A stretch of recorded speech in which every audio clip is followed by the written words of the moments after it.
Good afternoon. My name is Rob Jackson. I am founder and executive director of an organization called Beats, Rhymes, and Life. We're one of the first hip-hop therapy programs in the world. Real quick, I just want to check in with everybody. How many people in this room have heard the term at risk? So I'm going to challenge everybody today, when you go back into the work, into your communities, I challenge everybody to no longer use this word at risk. That's right. And you know what we're going to replace it with? We're going to replace it with at promise. So can I have everybody say at promise? At promise. One more time. Everybody say at promise. At promise. So when we describe our young kings, our young queens, we don't describe them as at risk. The only people that are at risk of failing are us and the systems failing them. They are at promise, they are at potential, and we are going to do whatever we can to make sure that we guide them and give them the resources and the support, and most importantly, the consistency to reach that potential. I have the dubious honor to moderate this amazing panel of young kings up here. And before I do that, we actually have a special surprise. So I want to introduce some folks from W.E.B. Du Bois Academy, Jakeem Jordan, Davion Birdsong, and Josiah Burton. That's right, give it up for them, y'all. So they're gonna bless us with a chant and let us know about a recent accomplishment and a victory that they just were able to do. So I'm gonna pass the microphone to them. All right, repeat after us.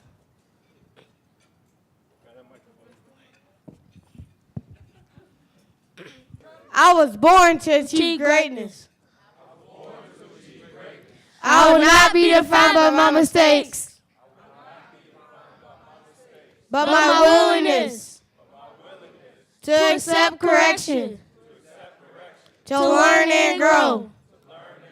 My greatness will be a result of my work ethic, mentorship, and support.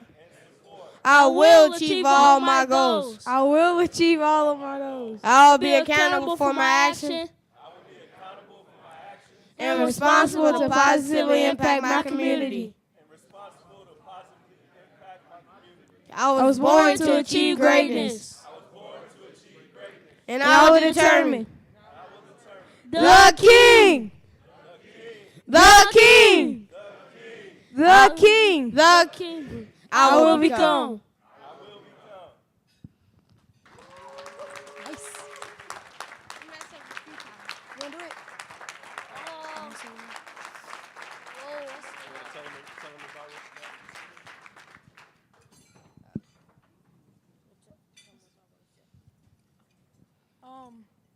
Well, we just said that was our creed, and this morning we got elected student council president, vice president, and secretary.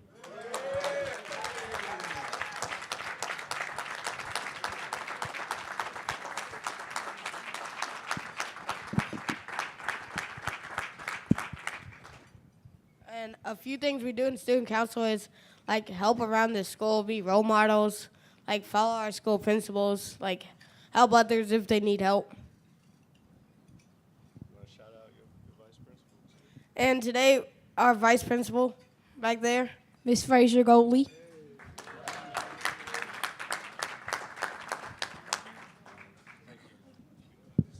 And that's all we have for you today.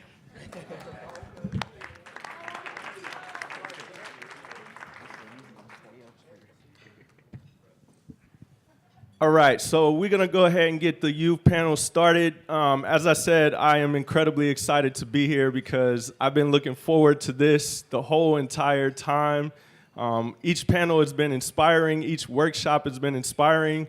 In my organization, we really believe in being youth-centered, which means like we let the youth dictate what we're going to do, the challenges we're going to take on, and how they're going to aspire to be the kings that we know they can be. So I humbly ask, as you are eating your lunch, to please give them your undivided attention because they're going to drop us with a lot of gems. Like Baba Felder's been dropping the whole time. And please just give them your undivided attention. And I'm going to go ahead and let y'all introduce yourselves. My name is Mark Pence. I'm from Louisville, Kentucky, and I'm a board member for the Youth Action Board at the Homeless Coalition for the City of Louisville. I'm also a board member for Youth Spirit is True Up Louisville, and I also have been in the process of developing my own nonprofit called Gloves Not Guns, and it's a nonprofit aimed at basically showing youth how to fight mentally instead of going and grabbing a weapon.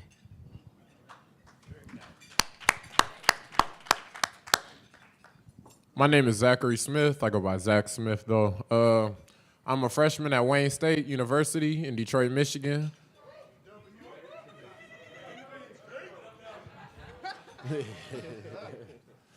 But I'm writing my first self-help book, Love in Various Strengths, the prevalent and unmastered art, that releases in early February, and it's going to empower people to love themselves for a purpose other than themselves, and that's kind of what I live for. So I live for that purpose more than just my book. That's what I live for day by day. When I work out, when I think, everything is working towards that purpose.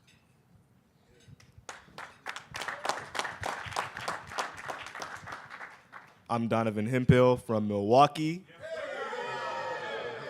and I am representing the Black Student Union of Milwaukee Area Technical College, which I am now the president of, and people have kind of been speaking about what they do.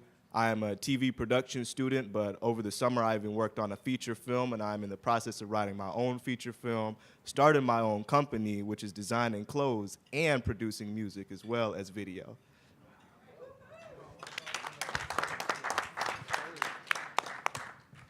Good afternoon, family. Good afternoon. My name is Bijan Barnes. I'm with Restorative Justice for Oakland Youth from Oakland, California, by way of Los Angeles. Thank you. Where you at? I'm looking for y'all. But yeah, I'm up here representing the Bay, representing Restorative Justice for Oakland Youth. I'm also a senior at San Francisco State University. I'm a communications major, Africana Studies minor at the only college of ethnic studies in the world, right? So yeah, that's me. Good afternoon, family. Good afternoon. My name is Elijah Miles. I'm from Baltimore City. Okay, Baltimore, we in here. I'm a senior at Morgan State University. I'm a senior at Morgan State University. Senior kids to HBCU. But I'm a political science major, and most importantly, I'm the chairman of an organization called 10 Day of Family. And so 10 Day of Family is a small organization, grassroots, Pan-African nationalist. And what we do is we don't focus on protesting or yelling at City Hall. We don't fight policies, even though those are effective strategies. We are an organization of young black men and women that are committed to changing Baltimore City's black community inside out. And how we do that is 3 ways. And the first is economic. So all the people that's inside Tendea, we pool our resources, we pool our money, we work different jobs, we do whatever we have to do to pool our money so that we can build black businesses, to put ourselves in a power position, to be able to hire our own people. And another thing that we do, besides the businesses, is that our second component of our organization is knowledge of self. So every Sunday, 2 to 5 at Morgan State, because we lack other spaces, we run a study class, an Afrocentric study class, where we got young people from all walks of life studying what it means to be black and how do we apply that. So we not only just learn about Malcolm X or we learn about Marcus Garvey, we take the lessons that we get from their lives and attempt to apply them. Another thing that we do, and it's tied with the identity piece, is that we focus on morality, black morality. And I think since we're in a liberal age and most of us are liberal and Democrats, We don't want to talk about morality because that's part of telling people what to do. But I would charge and say that if we're not in the business of telling our young people what to do and what not to do, then we won't never see a change in our community. And I understand in white-dominated spaces, we got to protect ourselves because they are trying to say, y'all killing each other. Y'all need to deal with that first. But when we in black spaces like this, we have to be real serious about the issues that's in our community. So when it comes to morality in Tendea family, not one member of my organization smokes anything. Not one member of my organization drinks. We don't sell drugs. We don't have sex with people that we're not in a relationship with, and it's not because of some religious reason. We do it because we feel like those behaviors have been damaging to our community. And if we don't stop doing those things, our community will stay in the same condition that it's in. I'm so fired up from the last panel because it was dope.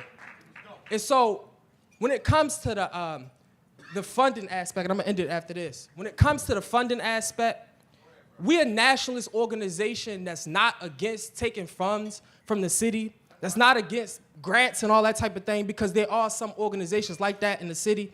But us, the young people, we are dedicated to changing the situation that's in Baltimore City. So we'll take money from anywhere.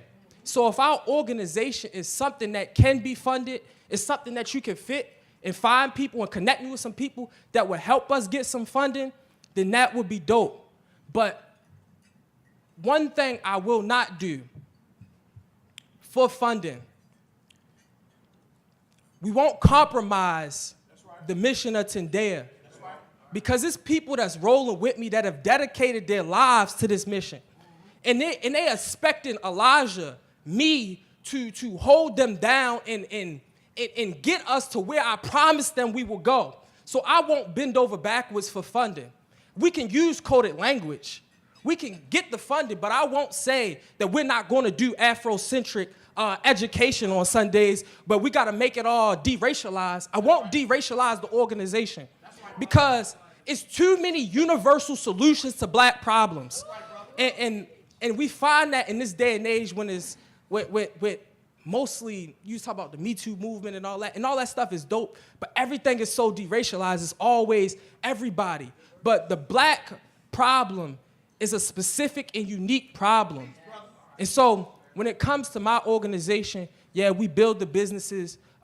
We got the fruit creamery. If you've seen the sweater I had yesterday, it said, I am Nat, I am Malcolm, I am Garvey, I am Liberator. We make our own clothing. We sell our own clothing. The Fruit Creamery is a smoothie shop that we've been developing. We've been selling smoothies all across Baltimore for 2 years now. And I'm proud to say that in March 1st, we now have the amount of money that we need to open up our first smoothie shop and be able to really get in a power position to hire our own people.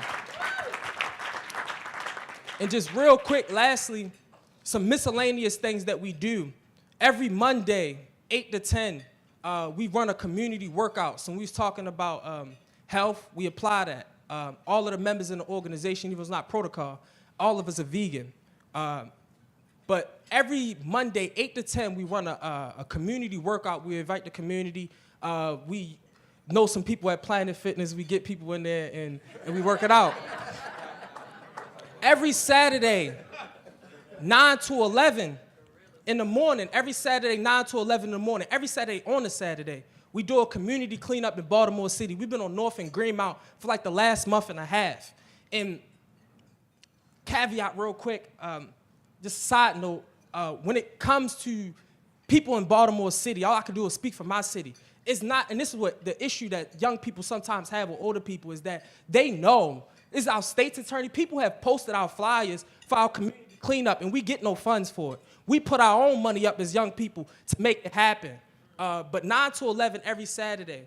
And every Sunday, like I said, 2 to 5, we do an Afrocentric study class. We're young people that's about the work, that's about saving the lives of our people, and we serious. So thank you.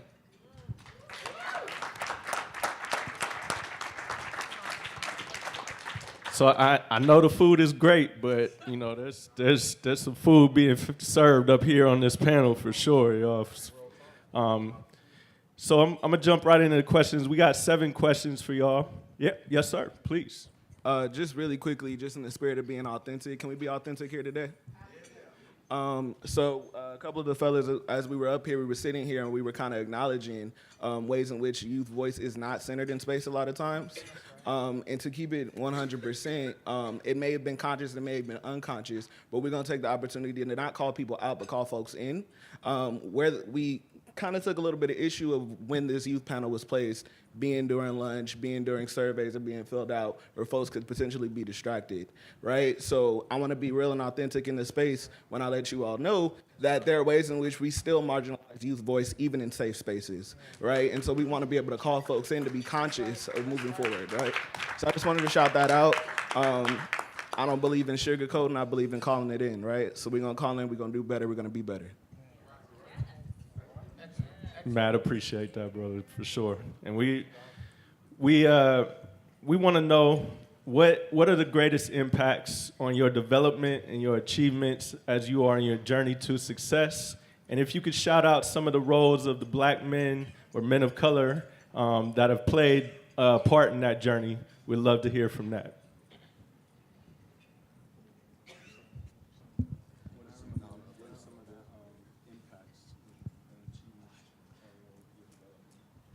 All right. You want to go? All right. I can kind of hit on that and even kind of expand. I'm going to answer both at one time, really. I'll try to avoid giving my whole life story. But when I grew up in Milwaukee, so when I was 1 year old, my father was arrested. And I grew up ever since without a dad. But there was that relationship with him, even in prison, that was strange and hard to, it was not a tangible thing that I had. But there were moments of communication. There were glimpses of, this is a father figure. But there was no real male role model for me. So growing up like that is unusual. So my role models came from TV, but my role models came from me watching my brother do bad stuff and being like, I can do that, but this is how I don't get caught. I became a smart criminal. That's how I grew up. I was doing the same crooked stuff, but I was just not getting caught. And so for 9 years, my older brother also beat me. I told my parents multiple times, nobody believed. But this wasn't like siblings fighting. This was actual beatings. And so things continued to progress. As we moved to Nebraska, we spent 6 years in Nebraska. So where are the 2 brothers that were from Nebraska earlier? Okay, y'all stay in Omaha. I stayed in Hastings. There are no black people in Hastings. I endured the most racism I have ever experienced. Like out of any place in the world, they had never met a black person in my 5th grade class. So the teacher would confuse me with the Indian kid every day for about a year.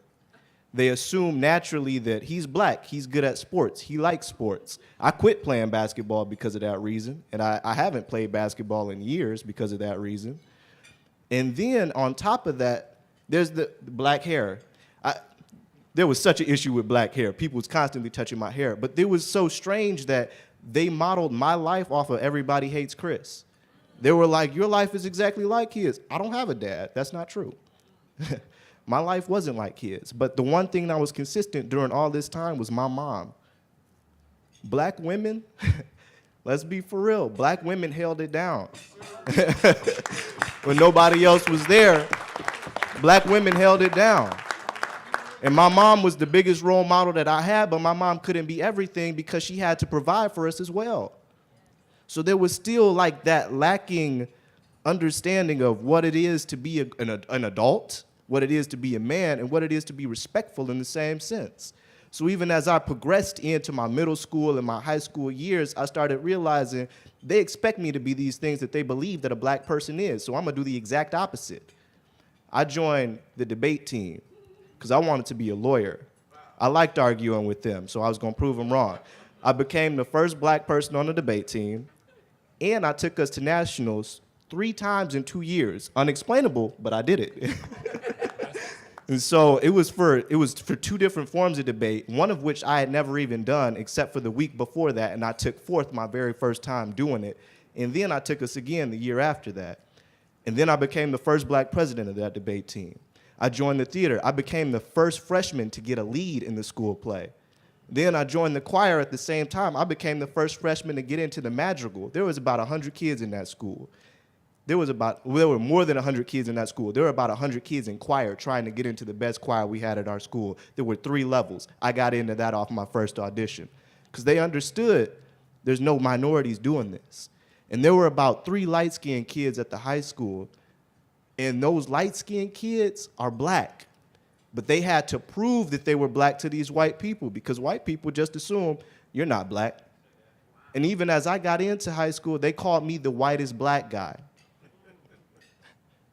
Because I talked proper, because I was smart, because I didn't do the stereotypical things that they had seen on TV and from rap videos. When I moved back to Milwaukee, I immediately got involved with the Black Student Union. And that was when I met black role models. That was when black men started to take a place in my life because it was like, all right, but they weren't mentors to me. They weren't adults to me. They were equals at that point.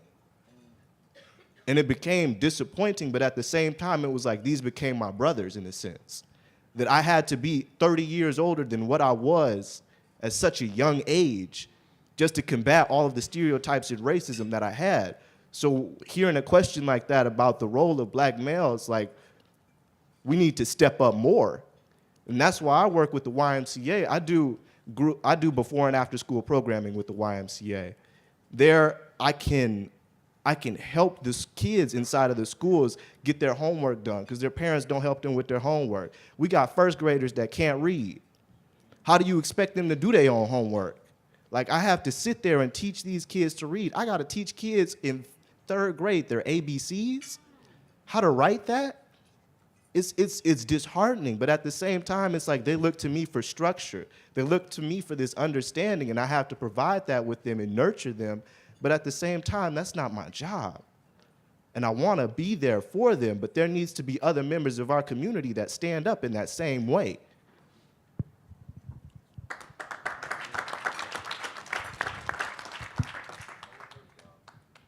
So I guess I'll pick up where he left off. And that's impressive too, man. You get it, man, for real. The black man can. But I guess where I would say as far as impacts on development, Louisville is a small city. We getting big now, but God, inshallah, I'll be 25 next month. And in a small place like Louisville, it's so many times where somebody didn't make it to 25, didn't make it to 18, didn't make it to 21, and like, it's all funny, I tell people like, yeah, my birthday's next month, and they'll say, you an OG, cuz, you can right be old, man. And, we laugh, that's fun, but when I walk away from them conversations, it's like, that's sad, 25 means I'm old, 18 means I'm old, 21 means I'm old. Meanwhile, Bradley that goes to Rutgers or Stanley that goes to Harvard, 25, they just getting their life started. They just partying. They just going to college. They just really getting experience all the great things that we're taught in school when we're children that life has to offer, for a black man in the city of Louisville that I've saw for the last 24, close to 25 years is by 25, you have a family. By 25, if you're here, if you're not dead already, you're probably just getting a job at GE or Humana or Tark or something like that, and you're planning to spend the rest of your life living in a raggedy shotgun house in West Louisville, constantly being scared to come out the house and let your kids play because you're afraid of your neighbors. You're afraid of what you see right here at this table. It's so many times as far as like a generational gap where the elders aren't stepping up. And I personally feel like it's because y'all afraid, not maybe because y'all personally feel this way, but how the media portrays us. I walk down the street sometimes, and even though, I've put in a lot of work in this community, I've raised over $5 million to house homeless youth in this city. And thank you. Thank you. I really don't like to bring it up much because, again, a little city like this, and y'all know the crab in the barrel mentality, you know, I try to be humble about things.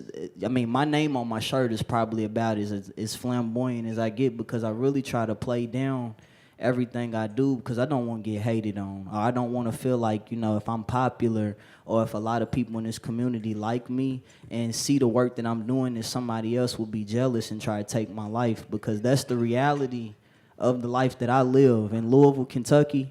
From 1993 to now, all I've ever seen is murder and homicide. I've lost so many people that's close to me. I seriously have. I mean, and since year 2000, I've probably been to like 40 funerals, and that's on a back-to-back just going. I got so many T-shirts with people that look just like everybody in this room on them. You know what I'm saying? And what really makes it so much harder for me is just waking up every day feeling like it is a fight just to make it back home. When I left my house this morning at 9:37, I was just like, you know, today's a good day. I got a positive mindset, and I hope that I come back home. Because every day when I leave my house, I know exactly what time I left.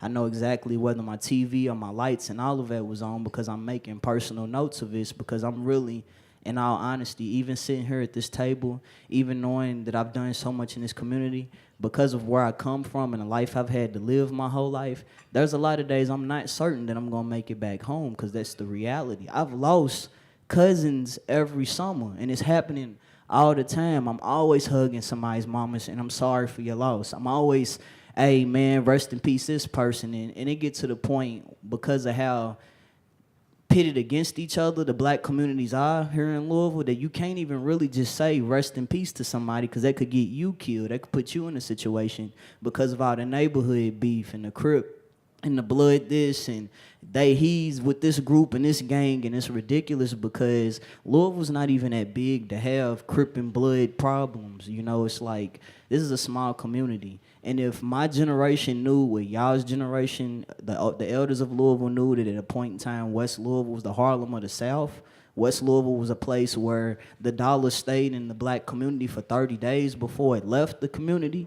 We wouldn't be out here killing each other, but it's so much misinformation, and there's so many people just saying that they want to help and saying, I want to do something, but only saying that they want to do something and not actually doing it. Like, there's not enough people that are intentional. You know, I think, and it's not on purpose, I think a lot of people would say that they wanted to do the work because you want to go to sleep at night really feeling like you did something. You really put an effort towards making the world better, because we all do want to be the change that we want to see in this world, whether it's, you know, you're going to be a diehard Lakers fan because you want to be certain that the Lakers go to the championship. And even if they don't, as long as you're a diehard fan, then maybe the rest of the diehard fans' energy will make them go to the championship the next year. But you don't actually, you know, send a postcard to the fan club. You don't actually go to the games. You don't actually buy the merchandise for the team. You just say, I'm a diehard Lakers fan. I'm a diehard Lakers fan. And that's what I've seen a lot of times in this community, is there's so many people saying, I want to do something. I want things to change. I'm tired of these knuckleheads shooting up everything. I'm tired of not being able to take my family out to a movie because they going to close it down because the youngsters is going to start fighting, and then they'll say that's what's happening in Louisville. We've pretty much pitted the older generation against the younger generation, and that's what hinders us, because how could any of us know where we're going if we don't know where we've been? And if we don't, the only way we're going to find out where we've been is if we sit down and talk to one of y'all. I never would have known anything about Walnut Street. I wouldn't have known about, the story of how, the greatest to ever fight, Muhammad Ali, threw his medal in the river because of something that happened to somebody who was an Olympian. A U.S. Olympian comes home to where he's from, and he can't even eat, you know what I'm saying, in a diner. You know what I'm saying? If nobody would ever told me that story, I wouldn't have had the strength in me to fight. And that's why these gloves are sitting on this table, and I'm trying to start a nonprofit to teach people how to fight mentally with the wisdom and the information we're being given, because that's really the only way we're going to win. I'm not trying to discredit anybody's strategies for how they dealt with racism before, but for us, marching and screaming and hollering, that's not going to get nothing solved. What's going to get something solved is group economics, and then teaching us how to have group economics, teaching us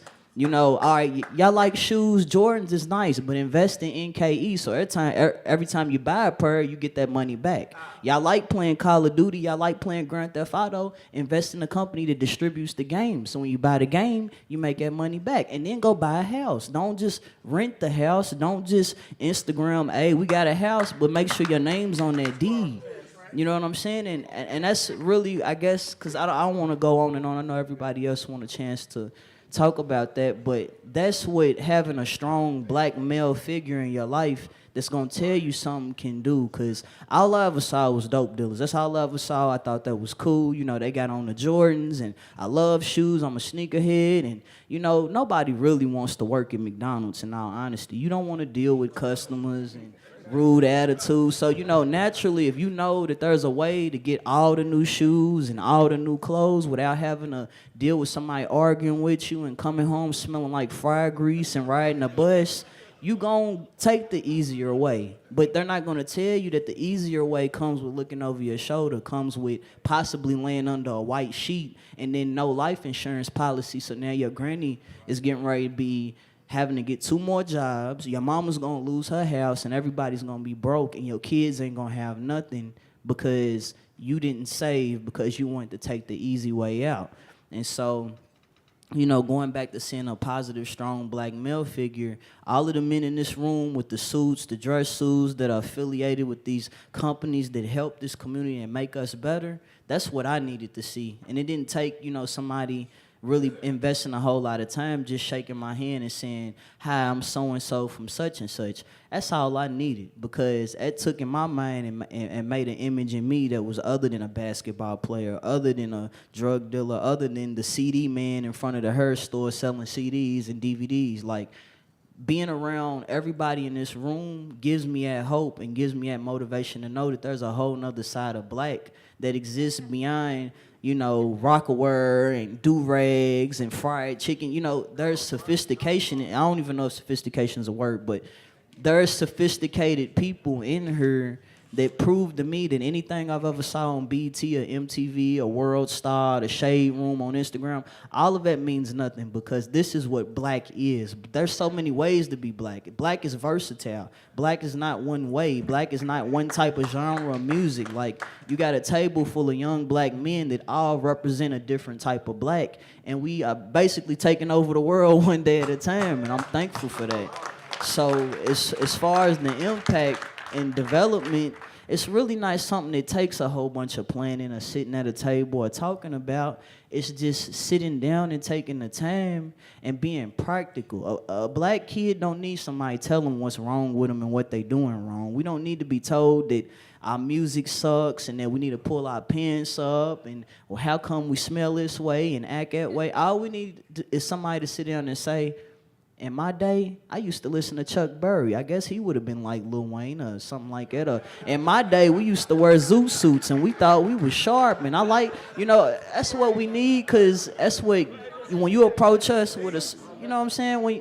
When you approach us with a much calmer, smoother, understanding delivery of what y'all trying to say, then y'all, because I'm personally the kind of person, I give the energy that's given to me. So if you come to me with the generational, y'all, this is what's wrong with y'all energy, you're going to be talking to my back, because I'm probably going to get up and move or something like that. But if you come to me politely and just say, you know, hey, youngster, you know, I don't particularly like this song you're listening to, but can I play a song for you that I like from my time? Or, you know, just coming at it from a really comfortable point of view in a respectful way, because a lot of us don't intend to be the person that y'all running away from. I hate that it's so many wonderful retired black people in West Louisville that will not sit on their porch because they're afraid of the young guys that's sitting on the hood of the car across the street. You know, and that's the reality. They even talk about us in a way that makes us seem something other than what everybody else. Oh, them youngsters, them knuckleheads, them bad kids. You know, it's always a label. And we people just like y'all people, and we just need guidance. We need love, and we need care, because there's so many of us that really just come from a bad upbringing. I mean, if you wondering why a kid is walking around cussing and hollering and wearing his pants off his behind, it may be because his whole life his father's been in prison and his mom was a drug addict. You know, there's reasons for everything, like my elders used to tell me. So I'm kind of going on. But, you know, like I said, as far as development for us, it just teach us something and let us know that y'all here for us, because that's really how we progress, is just building each other up and really being here for one another. So I'm Mark Pence. That's all.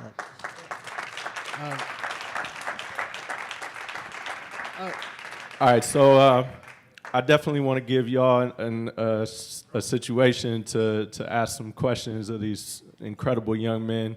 I just want to ask you one last question, and I'm hoping we can just give it like rapid fire answers, and then we'll jump into any audience questions that we have. So you have a room full of philanthropists, community leaders, civic leaders.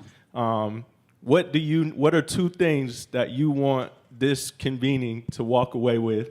What are two things that you need them to know about, not just the challenges you face, but like how can we invest in your leadership? How can we make sure that we getting out the way so that y'all can lead us the next 10, 20, 30, 40, 50 years? So just two things that you want everybody in this room to walk away with, and then we'll jump into some audience questions. Testing. All right, cool. It's two little ideas that I wish that, like, everybody, since everybody in here is a leader, every time you wake up in the morning, remember two things, and everything else you do and put energy towards in your day should revolve around these two ideas.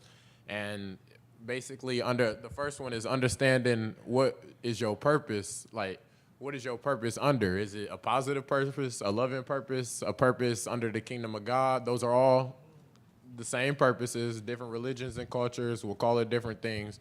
But what is your purpose? What do you put yourself under? And then everything you do, the second point is make sure everything you do and put energy towards is in accordance with your purpose. So making sure everything you do is positive and loving, and from there, you got to run with it. You got to understand what's most purposeful for you with your time. Sometimes it could be a kid right there that needs help, but you may not be able to help them at that moment because it's something else that is more purposeful. You could be helping 10 kids at a moment. So take your time and understand what's most purposeful and what's most loving for your time, and making sure everything you do is in accordance with your purpose. So going to the club, going to get a drink, getting drunk, that's not healthy, first of all. So first of all, your body isn't positive. You're not loving your body, number two. And then other ideas like mindfulness and spirituality. So it's a balance. Everything is with a balance. So it's like no offense, but it's a lot of people in this room, we out of shape. So it's like, just think about if you was in shape. No, for real. Look. Look, like, you know it, so if it's said out loud, it shouldn't hurt your feelings. Look.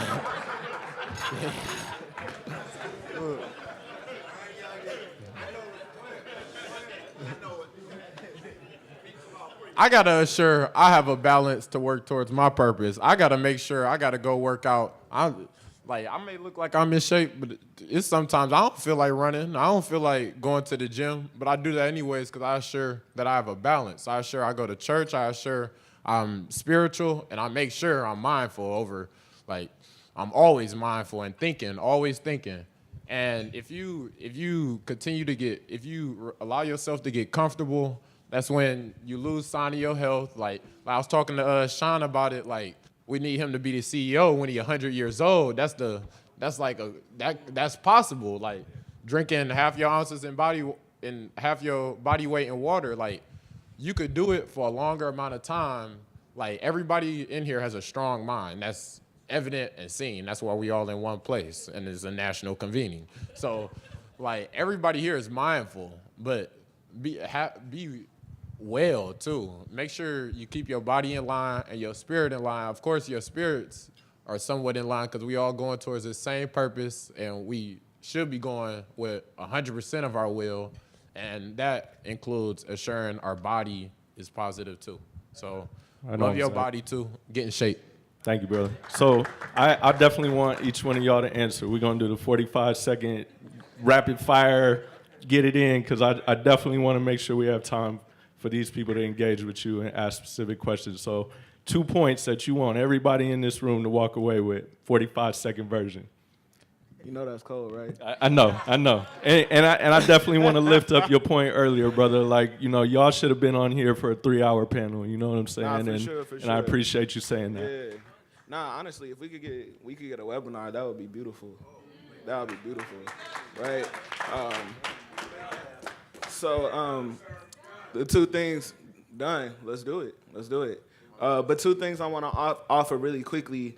First of all, I want to hold up these young men and their stories, right? I know it may seem like we're up here rambling, but our stories have so much nuance. Our stories have so much importance. Our stories have so much synchronicity, right? He asked about the black men in our lives, right? There's so much synchronicity in what's been said up here today, so I just want to hold the space and take a breath on that, right? Because I feel like a lot of times we up here rapid firing, but are you really hearing what's being said? Are you really holding what's being said? Are you really able to lift up what's being said, right? So if I could just ask everybody to take a breath with respect to time.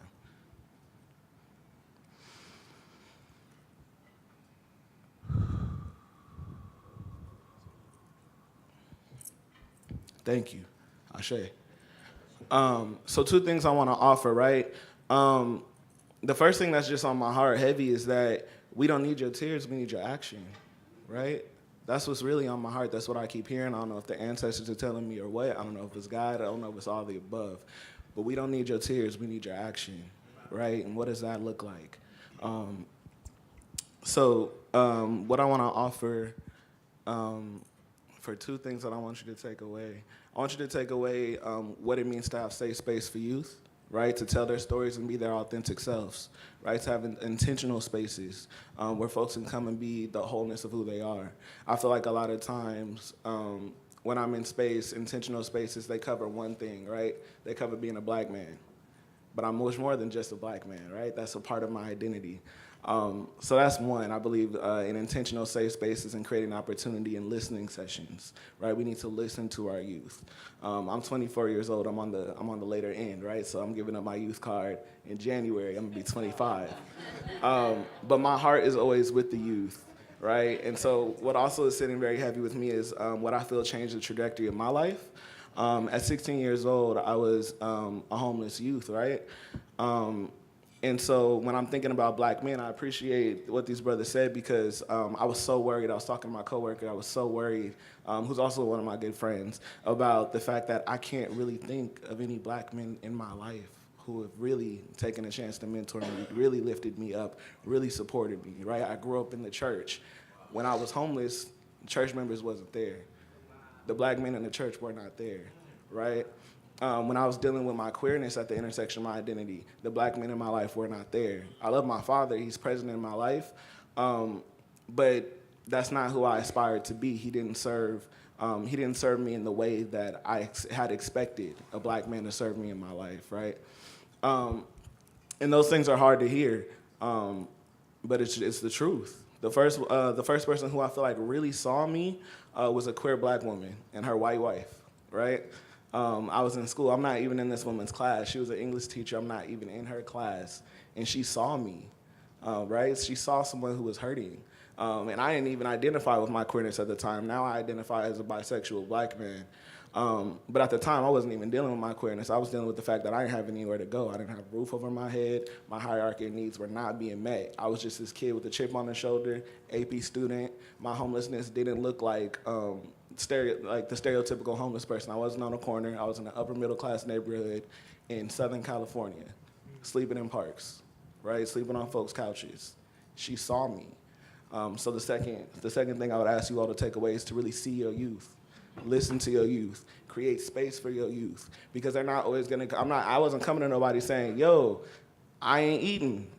I need a roof over my head. Somebody saw me and created a safe space for me to be able to share my truth because they shared deeply with me and shared what they saw in me and shared of themselves. So it's hard, but that's what I'm gonna wrap it up with.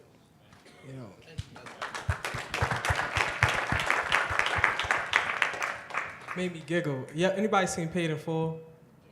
I ain't eating. I was like, yo. But I'm gonna answer the previous question with one of them, and then what I want people to know with another one. So that's two. It works out. So I have a different experience. I've had so many mentors over me growing up. I had a father that was there. He's a Vietnam veteran. He didn't talk much, but he was a symbol for me while my mother was in and out of jail. I'd been part of so many youth programs that I done had so many men in my life. But if I had to pick one that I'd spend some time on real quick, it would be my mentor, Mr. Scott, who was like my advisor and my 7th grade math teacher. And it was Mr. Scott that changed it all for me. Because I'm from a neighborhood called Down the Hill. I grew up on Glover and Monument for the first 15 years of my life. My whole identity, how I looked at the world was, I'm from East Baltimore, Down the Hill. You ain't from here, then you the enemy. We ain't brethren, we ain't none of that. And Mr. Scott blew that completely up. Mr. Scott was a man with natural locks, and I thought he was Jamaican or Rastafarian or something. And he had this flag on his desk. And I asked him, who flag is that? And he was like, Elijah, it's your flag. And he get to breaking down the flag, the RBG flag to me.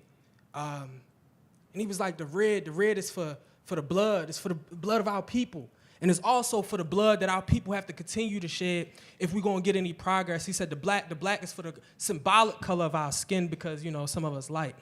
And he said green is for the motherland, it's for Africa, but it's also for the land that we will inherit all over the world. And when he started breaking that stuff down, it just blew my identity apart. I was no longer Elijah Miles from East Baltimore, from Down the Hill, from Glover. I was a black man, and he not only just left it there, he said that, Elijah, you have an obligation to do something about the black community. And he started teaching me my history and started showing me this is what has been done for you to get here. So you don't just have a choice, Elijah, to just sit around or just go to college and graduate from high school and get rich. You must do something for our community. And it was that have got me here. Without that, I don't know where I would be. Without Mr. Scott, and he's real humble.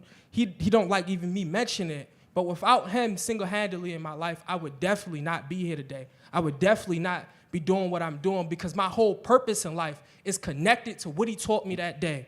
Everything that I do, every book that I read, the fact that I'm on this panel and speaking to you right now is because I have an obligation to my ancestors. I have an obligation to the present generation, and I have an obligation for the people that's yet to come. So it would have to be Mr. Scott. And secondly, what I would want y'all to know, I've been at this conference since yesterday and today, and maybe it was mentioned on the first day, but I have never heard in this whole conference black manhood mentioned. I never heard black manhood defined. I never hear a collective, we was talking about actionable goals. I never heard a collective definition of what we want our young men, our young boys to be. And I would argue that we don't do that because we're so liberal, because we're so democratic, and we don't want boxes because we feel like boxes exclude. But while we're deciding not to define what black men are, our enemies, and I mean that, people that work against our people, the media, the music industry, the television, they are defining it day in and day out, and that is happening in our communities. People are in our communities acting out that definition every single day, and we still refuse. People that care about black men and black boys, we refuse to define what it means to be a black man and what we would want our young men to be. And I would say that that's a disservice to our people. That's a disservice. That's a disservice. And when we don't define, because we think it'll make it better, and we say, yo, young 12-year-old, be whoever you want to be. Do whatever you want to do. Who do you think you are? Nowhere in human history has a people group asked the children, who do you think you are? You were taught from the time you was little who you are and who you will be and what our community will accept and will not accept. Now, these definitions, I must say, have hurt a portion of our community. We have pushed out, and I have a transgender now as a sister. I have a sister that's transgender. And so we have pushed out elements of our community, but that don't destroy the need for value system standards and boxes. That's right. And it was Mr. Scott that laid it down to me. And like I said, I don't know what I'd have did without him. That laid it down to me that said, you think you can choose whether you're going to do something for the black community, but you are not a real black man if you do not do stuff for the black community. It was Mr. Scott that showed me that I not only have to care about my family and provide for my family, I have to provide for the black community because we're a suffering community. I have to try to build businesses. I have to strive to do those things. It was Mr. Scott that not only said that, yo, you don't have to just protect your girlfriend or protect your mother or fight in school when somebody talk about your mother, but what are you going to do about all the black women that's in your community that if we went in the bathroom, me and another male went in the bathroom, it's acceptable in our community for you to tell me, man, I hit this shorty last night. What are you going to do about them? Are you going to protect those? Are you going to protect the women and children in our community? Are you going to uplift our community? So I would submit to you that if we want actionable goals, we better start figuring out the type of young men that we want in our community. Because if we do not do that, and we so busy defending ourselves against white people, the killing is not going to stop. That's right. It's not going to stop. Don't play games with this situation. People are really dying. My brother is booked right now. I have friends that, like you said, I got friends that have been killed on these streets. Don't play games with this situation. They are dragging in Baltimore City. They are drug dealing. They are robbing. They are killing. And they think it's right.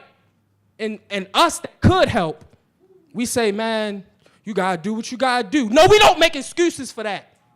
We don't make excuses for that. We understand why you got to do that, but we do not make excuses for destroying our community. We don't do that. We say, yo, I don't care if you got to sell water at 35. It is not acceptable for you to sell drugs to our elders. No. But we have to lay that out and lay that standard out and say it's not acceptable. We don't accept it. I understand you grew up in a hard situation, but we don't accept it. And that's us. So if there's anything that we might not be able to have the time to do that, but if you could just think to yourself of what you believe that we need from the next generation and start laying that out, be specific, not vague, and then press that on the young men that's in your life. Thank you. So we not. I would be remiss if I was to interrupt this power going on right now. So we're gonna extend this a little bit, y'all. Is that all right with you? All right. So I want to definitely make sure we give Brother Donovan and Brother Mark time to tell two points.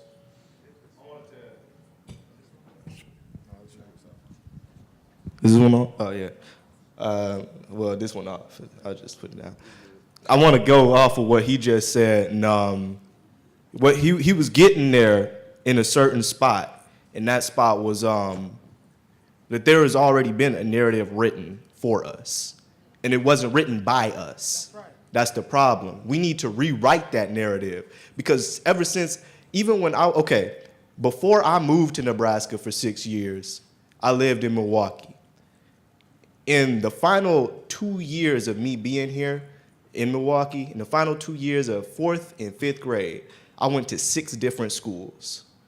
I had a white teacher fail me in my math class on every assignment that I got, and none of it was incorrect. My mom had to check all of my homework assignments with a calculator just to prove that this woman was failing me because I was one of the only black students in her class. Then when I go to an all-black school, basically, because we were in the inner city, when I went back to an inner city school, they said, he's in a 6th grade reading level. In 3rd grade, that's incredible. I got to Nebraska, no, you dumb, bro, you behind. You can't read. We need to help you, basically. Don't lie to them. Don't lie to us. Like, at the same time, there was this narrative that was crafted to be like, all right, he's not gonna make it to college. You're not going to make it to college. You're black, you remember that. Teachers actually told us that in classes. And we had kids who believed that and carried that with them wherever they went, that we're black, we're not gonna make it to college. When you ask a young man what he wants to be when he grows up, and he says, I want to be in the NBA, don't tell him, oh, nah, bro, that's not realistic. You got to think about that. Tell that boy, if you get to college and you get on the college team, give them a plan. Don't just shut them down, because that doesn't help them do anything. That makes them give up on their dream, and that makes them not want to have other dreams in the future, because you just go shut them down too. If they want to make a way, show them how to make a way. Help them get to that place, and that requires you to do what you're doing now, but also get down there. You have to, like we were talking about yesterday, you need to be grooming your replacement, basically. You need to be training them from a young age, because when you mentor someone, that is your son. You claim them. You bring them up with you, because as soon as you're gone, who is going to take your place? Who's going to continue this great work? Nobody. Nobody is going to step up if you don't teach anybody how to do it. And it's hard to teach yourself, because I'm sure most of you had to do it. It's hard to teach yourself. It's hard to raise yourself, basically. And we can't do that consistently as a community, and we can see that it's failing. It's not a system that works. You have to be able to go out there and teach people.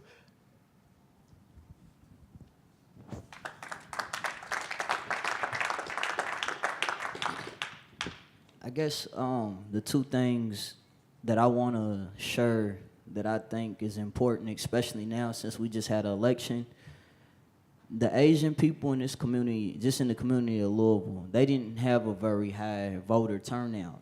And what I found in other parts of this country is that the Asian communities in other parts of this country didn't have a high voter turnout, but their communities do better than the majority of the other racial communities in these cities. The reason why is because of group economics.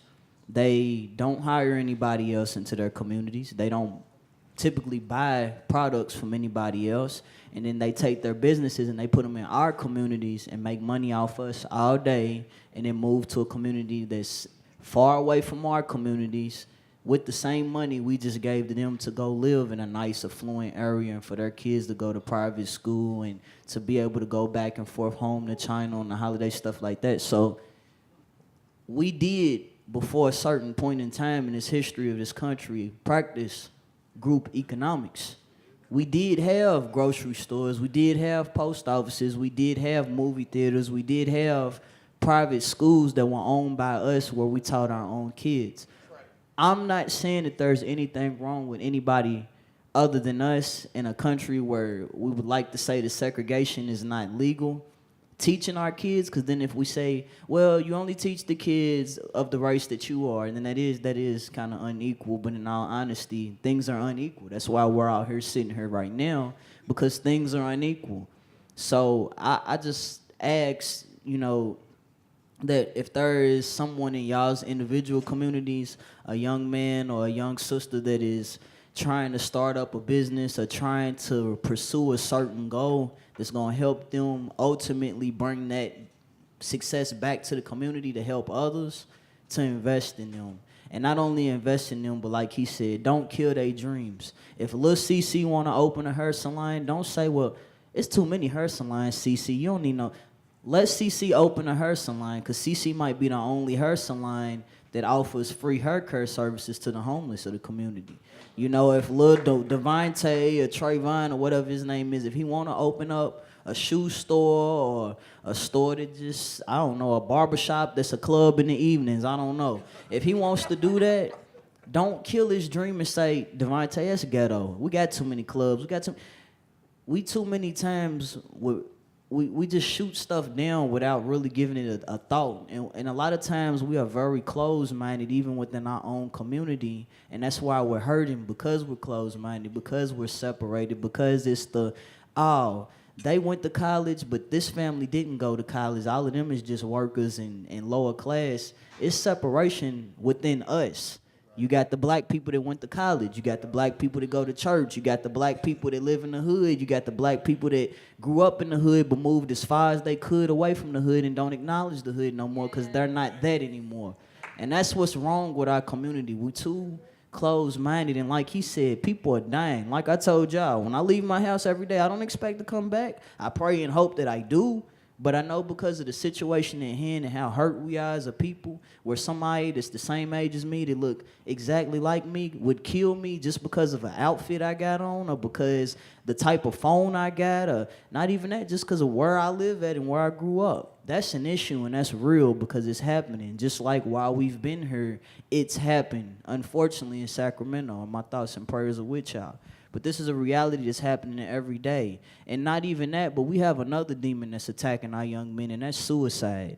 And so going back to the subject of what we want to define a black man as, or whatever the description is we would want, I want to press on y'all and push on y'all to always keep that open and open-minded. There's nothing wrong with having a purpose, and there's nothing wrong of wanting to preserve our race and ensure that more beautiful black and brown babies are created and made to keep our race going, because we all know the ultimate goal is really for none of us to be here in the first place, because we are powerful, because we did create everything, because we are everything. We created everything, and not we, but the black woman created everything. So we already know what time it is. We do.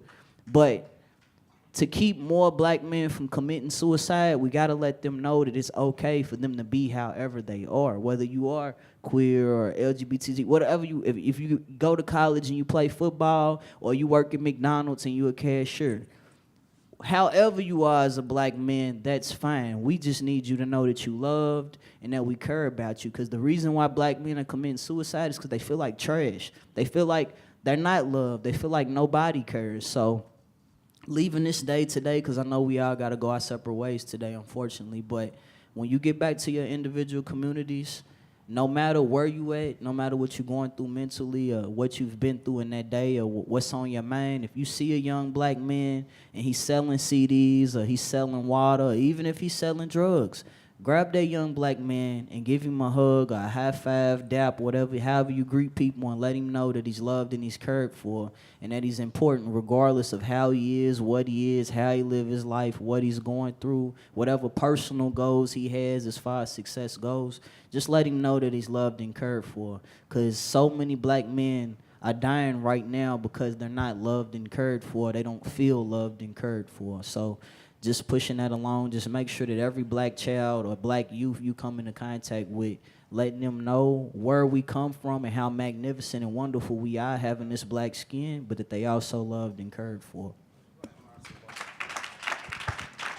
So,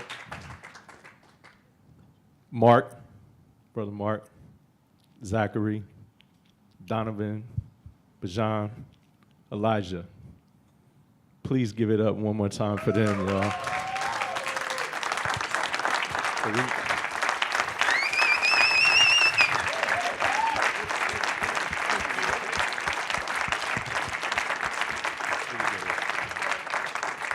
So we're not done yet. We're not done yet.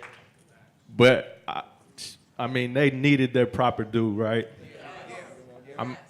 I'm getting chills right now, y'all. Like, for real. I mean, y'all master teachers. And I'm going to tell you, I'm committed to doing this work, but I'm committed on a whole new level after listening to y'all, for real. I'm gonna go back to Oakland, and we're gonna make sure that we implement every single strategy and every single idea and every single passion that you brought to this convening today. And it's my duty. It's my duty to do that. So thank you. You gave me a gift. Thank you. So with that said, I know there's some questions in this room, so we're just going to pass around the microphone, and we'll get to it. I thought they was cutting us off. He tapped the bottom. Appreciate you. So again, an amazing job to all the young brothers up there. Really appreciate you guys for sharing. So two quick things. This could be for anybody up there, because I think we all represent organizations that are trying to attract youth and try to keep them there. And I'm pretty sure we can all attest to having some empty rooms when we said youth event, youth sponsor, whatever. So my question for you all is, one, what attracts you to something, and what keeps you there once you get there? That's an amazing question. Can you all hear me? That's an amazing question. So in my experience in terms of attracting youth, It's meeting us where we're at, right? So that doesn't look like posting something on social media and hoping that youth respond. That looks like going and building a relationship with youth.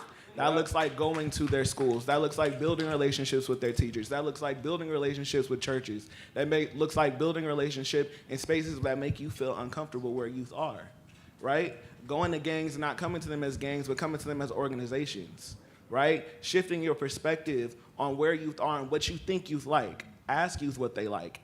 Ask youth what incentivizes them. Record that information and use that information because it's golden and it's not being heard enough, right? And in terms of sustainability, we need to incentivize our youth. Gift cards help.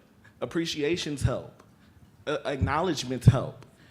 Free lunch helps. Food helps. You know what I'm saying? In terms of sustainability, you got me in the space. How are you going to keep me in the space? Keep me engaged. Keep me motivated. I don't want to come in and answer the same questions and do the same thing every week. Ask me what's benefiting me. Is your program or your service serving me and my community and what I need? And am I able to be my full self in this space?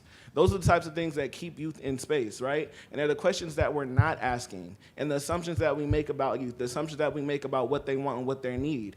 If you're going into any community and thinking and making assumptions about what you think that community needs and you have not asked them, you're doing the wrong thing. You're nobody's savior. That youth are capable of saving themselves. We're looking for guidance. We're not looking for saviors, right? So that's what I was saying in terms of attracting youth. That relationship building piece is key. You must build relationship with youth.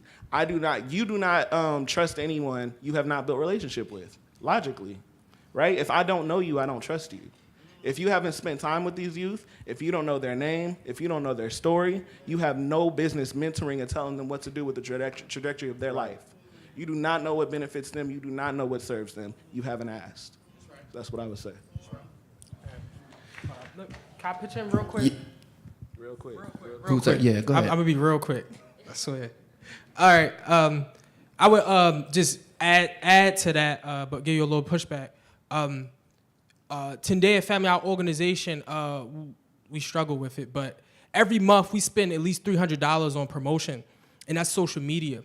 But I think it's not that older people are not using social media. I think it's that y'all using it wrong. I think social media, in the way that it has grown, is that you can't just keep posting the flyer, is that another way to get to know somebody is through social media. So like I told my brother, I told him record this because I'm transparent with my followers. You know what I mean? They see me work out. They see me talk. They see me go and do my daily day. And so even though people that's over West probably don't know me, West Baltimore probably don't know me, they're getting to know me every single day, day in, day out, and say, man, my brother, even though he's really about this work. You know what I mean? So I think older people have to get on social media and not fight against social media because it's here to stay. And if you don't use it, it'll just be your downfall when it comes to youth engagement.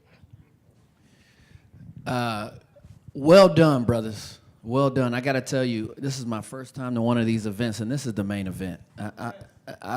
Everybody else y'all did a great job in all your work, but this is why I'm here. This is my life's work right here. And so I just want to say a couple things. I don't have questions. I just want to speak into you. My brother, your name is Elijah. So there's a bunch of Elijahs here. And y'all are Elisha. And Elisha came to Elijah and said, I want a double portion. I want a double portion of that wisdom. I want a double portion of that power that you have. And I'm just here to say, you have it. Go. Go and lead. Take that power into your city and go and lead. Y'all are more powerful than I have seen. I'm telling you, there's something in y'all, man. Start believing in yourself. Start getting some brothers together and just go and lead because you're going to make an incredible impact in your cities. Yeah. So I just have two questions. And my first question is, first of all, how can I get all y'all to Oakland? Just book it. Book it. Just book a flight. My postal address is 5102. I have a cash app. Cut the check. Stop.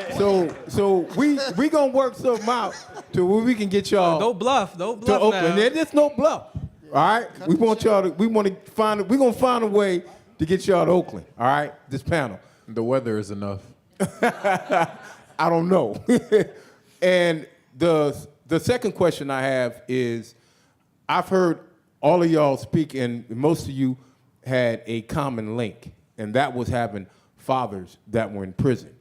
And being a formerly incarcerated individual, we've always gotten together, and there's a lot of us that are doing this work, and there's one thing that we start talking about is what we need to do to prepare our relationships, but we're not hearing from the sons and the daughters of people of what y'all need from us to be able to prepare to repair the relationships in our community. So what would one suggestion be coming from you and not hearing from us? To allow us to understand ourselves and give us a broad perspective of the world and what we can be, so we know what we want to be. Because, like, from a young age, like, my dad wasn't in jail, but, like, he was something great, though. He was a master chef and stuff like that. But his expectations for me was through the roof. So from the age up until, like, 7, we was best friends. All he did was spend time with me, and that was us. And he spent all day trying to make me smarter and this and that. And then when I started getting in high school and stuff, like, everything, I didn't know what I wanted to do, but I was great at everything, just naturally, from the skills that he sold into me. And then from there, I didn't have a sense of purpose. Everything I did, I was good at, but I didn't want to do it. It was something, I didn't feel it. You feel me? Like, just because you're good at something don't mean it's right. And then from there, like, I got into a depression state because every day he started telling me, excuse my language, you're not shit. Morning, night, after school, on the way to school, it got to a point I was 16 years old, ready to, I had my hand on the car handle type thing. So, like, it's that point where if you don't come and try to see what they want to do, it's not your vision, because it's two different bodies, and you can't determine where their body gonna go. And you can only give them positive energy, but control is nothing positive about control. And we know that now by looking at history. Nothing is a positive result from controlling people. You can expose them and give them awareness, and they make their own decision. And you gotta believe and have faith that they'll do what's right and what's consciously positive for them. If I could just address really quickly, it's not that my father was incarcerated, but he was absent in a sense. And is absent in a sense. We're gonna be authentic in the space and just keep it 100% real. I love my father in a lot of ways. When I was younger, he did a lot of the mothering. My mother wasn't very affectionate in certain ways. She wasn't very mothering. The things you would expect to get from a mother, the care that you would expect to get from a mother, I got from my father, right? And so that's who he was, and that's who he continues to be in my life. That being said, I did experience homelessness after my parents' divorce. And so I did experience absence from a strong male figure in my life. I didn't have anything to compare myself to, anyone that I look like, that I can share an experience or seek guidance from, right? The people that held me up were predominantly black women. The people that didn't give up on me were predominantly black women. And so I think in that sense, when it comes to absence in general, the absence of a male figure in our life, I look to resource. So I look to resource in my community, right? I look to, and that's because I had the presence of mind to do so, and then also because I had the mentorship to do so. So it's about catching those who are falling in the cracks. So you're asking about the sons and daughters. I would say those who are falling in the cracks, you got to be looking out for those. I feel like there's a lot of youth who fall in the cracks and don't have the mentorship, don't have the guidance, but they still are. We still have the expectation of those youth. We still have the expectation for those youth to rise above, to just figure out things out. And we're not giving youth the benefit of the doubt or even the acknowledgement that living is hard to do, right? Learning those life lessons, there's not no manual to life. There's not a manual to fatherhood. There's not a manual to motherhood. A lot of times we get the Bible thrown at us or the Quran thrown at us or whatever religion you subscribe to, we get that thrown at us and get told to figure it out.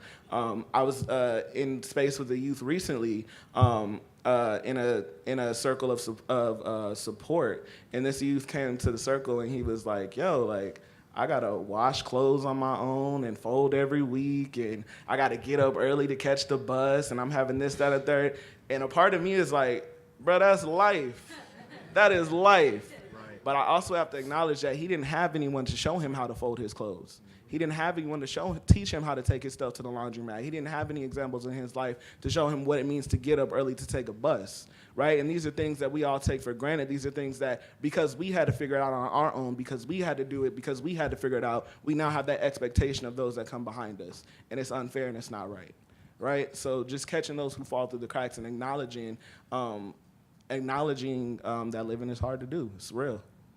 To kind of hit on that as well, and going back to what Zach said too, don't slight. Whenever you speak everything through love, because so as you say it is. The moment you speak it, it's gonna become that thing. If you're constantly telling somebody they ain't nothing, what do you think they're gonna become? Absolutely. They won't care. And so, that's the next thing that I want to move into is mental health in our community. We need to focus on that. Take time to take care of yourself. I mean, I wore myself down for so long doing all of this stuff because I had something to prove when I was in Nebraska. I wanted to prove them wrong. And that drove me to my end most of the time. I was an insomniac for years. There would be full days that I didn't sleep. Just trying to get straight A's, trying to do all this stuff for the debate team, but at the same time being a part of all these different organizations just to be like, I don't gotta go home. Just to be like, I can say that I did this. I can prove them wrong. I can still be right. But nobody ever taught me like, man, you need to take care of yourself. Because that lifestyle, that destroys you. That destroys your body. It wasn't a place of care. It wasn't a place of love. It wasn't a place of let me enlighten you.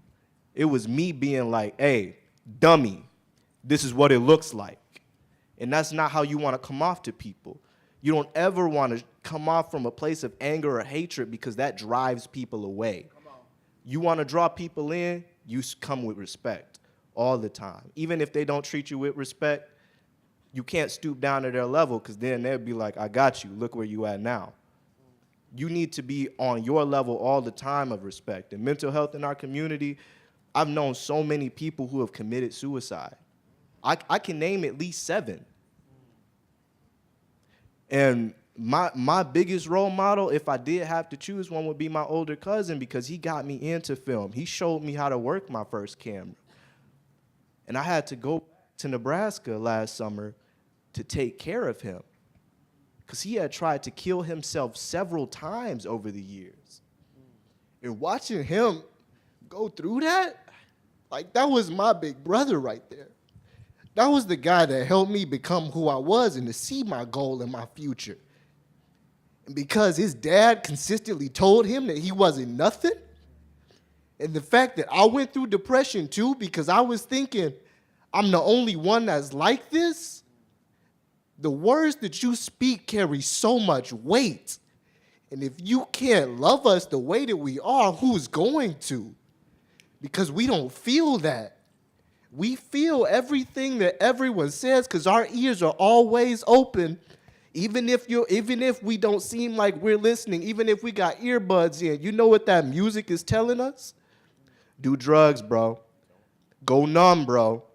Because nobody else cares anyways. The only thing that matters is these dead faces, these dead presidents. Dead people are my only friends because all of my friends died or because all I got is money.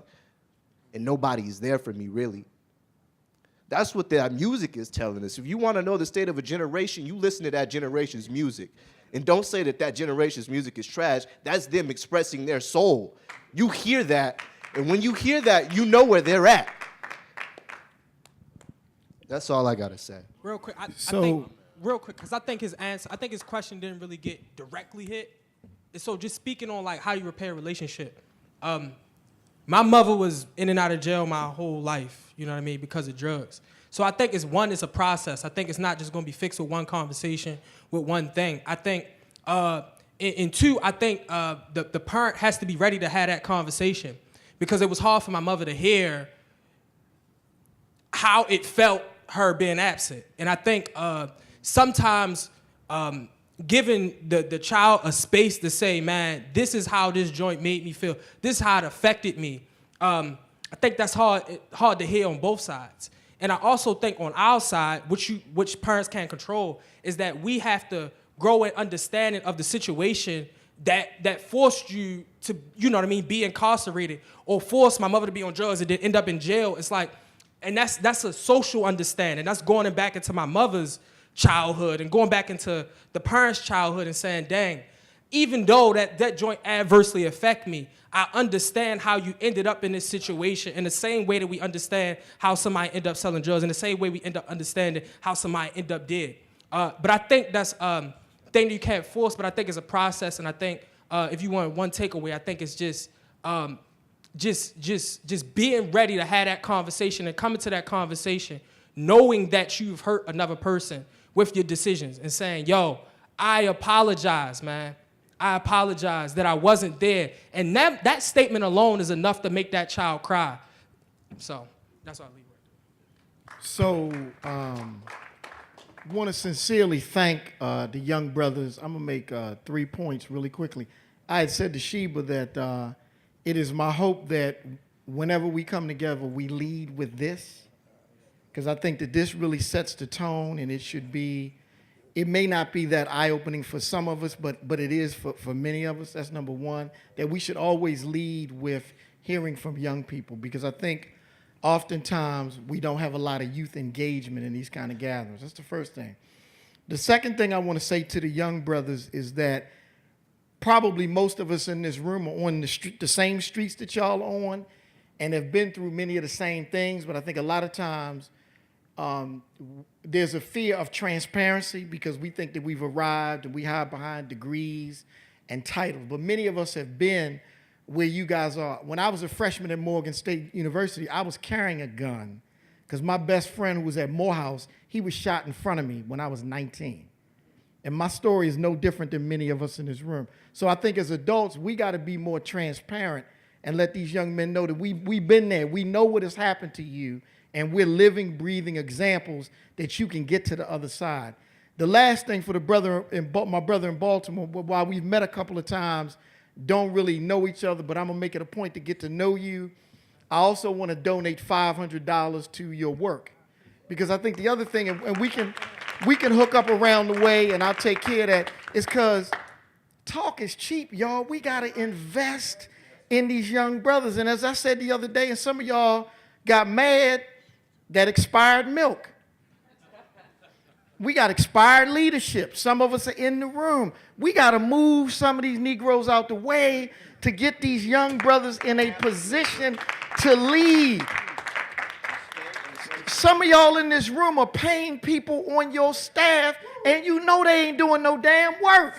Move them out of the way, and let's really create a pipeline for authentic youth leadership. That's if we want to win. I'm just not convinced that we really want to win. And for other folks who want to donate, let's connect with these young brothers, because if we don't invest in them, we ain't going to make it. Last thing, I said to a smaller group yesterday, when we going to fund our own freedom? When we going to stop begging white folks for money? When we going to fund our own freedom, y'all? We have the money. Right? Right. But it's what we do with the money. So I know this brother also came up because he wants to find out how we donate to some of the things that these young brothers are working on. So let's make that happen. We can talk offline. Okay. Hello.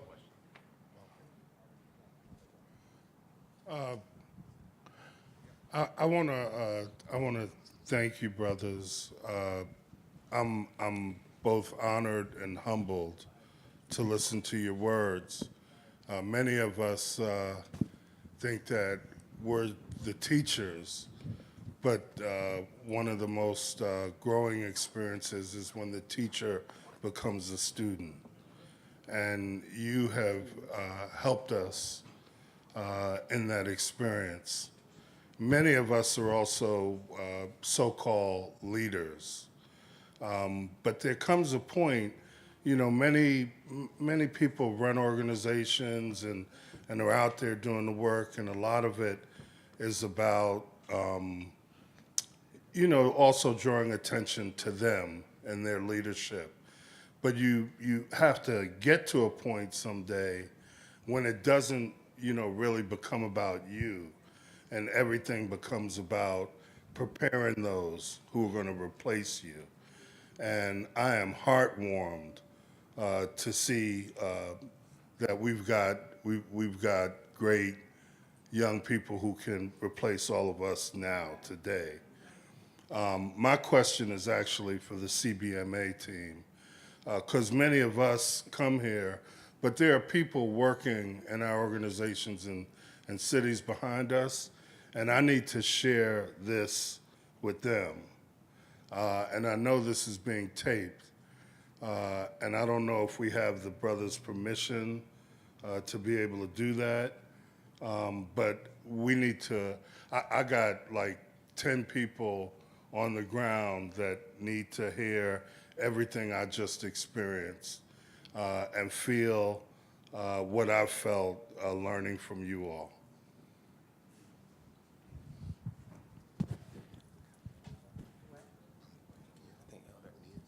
Hello? Okay.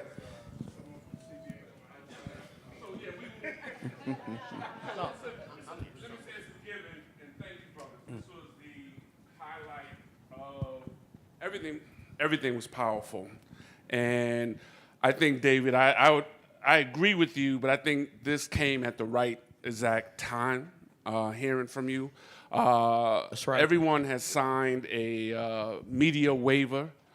We are making this available, and we're going to slice and dice. But this particular panel, for those that want that clip, we will make it available. As I said, Nubia has an amazing task, because I think what's important is what just happened, what we just heard, what we just felt, but how it happened in community and the continuum in the context of all that happened in these last 2 days, right? And so we're gonna be leaving tonight, and what we heard, and we're moved. I got a glory tear or two, but we heard they don't want our tears. They don't want our glory tears. They want our actions, right? So the answer to your question is we need that yes. webinar too. We need that webinar too. We're not playing. Webinar done. Webinar done. And Y'all my gonna boy, organize it. my boy ET said, "Don't cry to stop, cry to keep going." So you right. cry, you All cry, right. Sean. It's good. Yeah. That means you gonna keep going. Okay. Two things. Again, Kyle from Milwaukee, academic advisor at Milwaukee Area Technical College, and an advisor to our BSU. I'm very proud of you, Donovan. Very proud of you. Thank you so much for sharing the way you have. All of you, I'm very proud of you, all of you guys. But I wanted to highlight, two things. Number one, Bijan? Bijan. Okay, I'm proud of you for two things. One, that you were able to recover from that very heavy whooping we put on you last night in spades. Whoa! But who won the first round though? Yeah, that's all right. But I will give you credit for being the best first time spades player I've ever seen. Right? Shout out to Ashley and Monique, who taught him how to play spades for the first time. Where was y'all playing at? We were. I don't know where we were. I can't remember, but I really can't remember the name. Scared of competition. I'm a first time person to this wonderful place in Louisville. But the second thing is, on a more serious note, is that in Wisconsin, the second leading cause of death among adolescents is suicide, and it's highest among members of the LGBTQ community, especially within the Black community. And so I'd love to hear more about your experience. You had already mentioned that you felt that there was no place for you in coming out and sharing in your queerness as you've expressed. And so can you give us a little bit more, and if it doesn't provoke too much, to do so that we can have a better scope of what that's like? Because my concern is that while we're willing to help Black men and boys, that is the one issue that we still have a very low tolerance for. And we still gonna make you man up in whatever way that we've kind of already defined what a man should be. So the definition and the talk around what masculinity is, I think needs to be developed, and we'd love to hear from you on that. Yeah, absolutely. That's a whole seminar, but I'm gonna keep it concise. So in my experience, again, my queerness is one of the last issues I've dealt with and I'm still dealing with, right? But I think where I'm at in my journey now is I'm in a space of getting free and walking free of shame. And I think that's attractive folks in my community and folks around me to be courageous enough to share their experiences and do the same, right? Whether they identify as queer or not. So I just want to start off with that. But in terms of my experience and my walk with mental health, I've had an excessive lack of access to mental health, right? I've also had zero access to mental health professionals that look like me, that share my experience, that can understand my experience, both culturally, both in my sexuality, both in my socioeconomic status. I go to San Francisco State. Pretty much all of the counselors there are white. They're white people. They don't understand my experience. I get looks of disgust. I get looks of disdain. I get uncomfortable looks. And we're talking about a very progressive area. San Francisco, right? San Francisco. Gay rights is supposed to be popping. Not if you're black, right? So there's still these barriers. These barriers in terms of access to mental health at all levels. I didn't have access to mental health as a child. I didn't have access to mental health in high school. I didn't have access to mental health in community college, and now I don't have access to adequate mental health in my college experience, right? And nobody's talking about that. I go and I get told to look into networks, and beyond just the access and beyond the field being diverse, I'm socioeconomically, I can't afford it. I can't afford mental health, right? So I found my mental health in support groups. I found my mental health in church, even though I can only share in parts of my identity, in experiencing God, because I believe there's two schools, those who want to seek to understand God and those who seek to experience God. I have found freedom in experiencing God, right? And in restorative justice, in the space I'm in now, in listening circles, in support circles, in spaces where I'm able to share myself and be my whole self, even if it makes folks feel uncomfortable, because safe spaces have been created for me. And where safe spaces have not been created for me, I've created them for myself and my community, because I need that to get free and stay free, right? So in terms of where I'm at with my mental health today, in my experience, it's a journey, right? I still experience anxiety, I still experience depression, but I channel that into my work. I channel that into my work that I feel like I'm called to do in community. I channel that into sharing deeply of my experience without shame, and hoping that I can make folks feel courageous enough to do the same. I hope that's concise enough. I could talk for days, but yeah.